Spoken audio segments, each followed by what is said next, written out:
शहर के किनारे स्थित एक पुरानी कोठी थी, राय कोठी। यह हवेली किसी जमाने में हंसी खुशी से गुलजार रहती थी, लेकिन पिछले 10 सालों से वीरान पड़ी थी। लोग कहते थे कि रात के समय वहां अजीब आहटें सुनाई देती थीं। कुछ का मानना था कि वहां किसी की आत्मा भटकती है, लेकिन कोई भी इस सच को जानने की हिम्मत नहीं करता था। राय परिवार शहर के जाने माने लोगों में से एक था। उनके परिवार में रमेश राय, उनकी पत्नी सुनीता और उनकी 2 बेटियां अंजलि और पायल थीं। वे एक खुशहाल जीवन जी रहे थे, लेकिन 10 साल पहले एक दर्दनाक घटना घटी। रात के समय राय कोठी में आग लग गई थी। जब तक पड़ोसी कुछ समझ पाते, कोठी के अंदर से चीखें गूंजने लगीं। आग इतनी भयानक थी कि पूरी हवेली जलकर राख हो गई।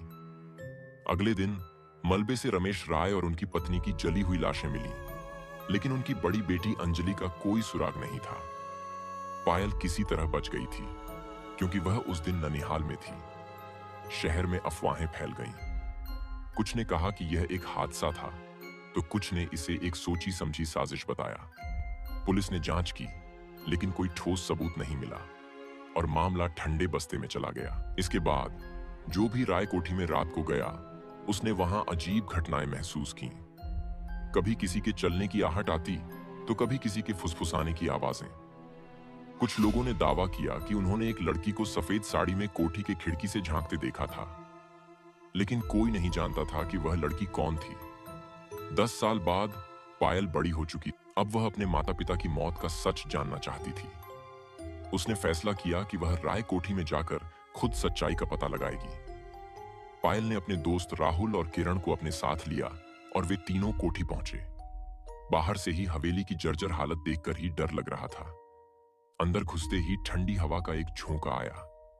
अचानक एक खिड़की अपने आप जोर से बंद हो गई। राहुल घबरा गया, लेकिन पायल ने हिम्मत रखी। हमें सबसे पहले ऊपर के कमरे देखने चाहिए, उसने कहा। जैसे ही वे ऊपर गए, उन्हें एक हल्की सी आहट सुनाई दी। ऐसा लगा जैसे कोई सीढ़ियों पर धीरे धीरे चल रहा हो।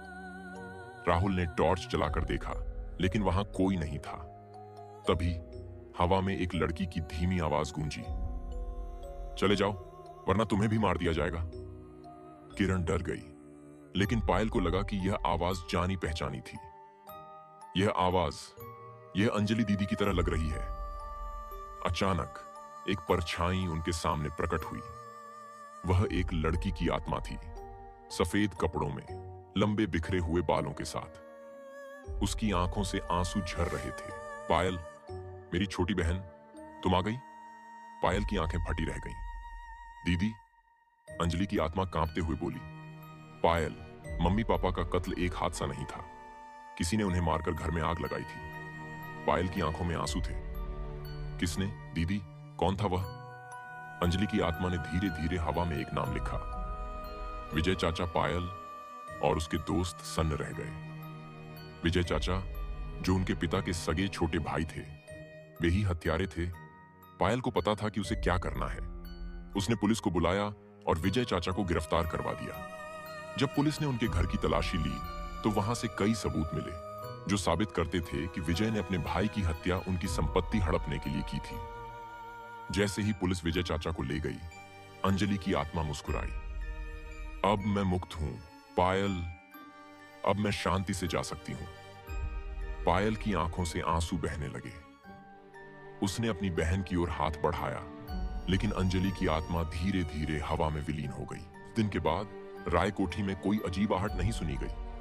परिवार को न्याय मिल चुका था और एक आत्मा को शांति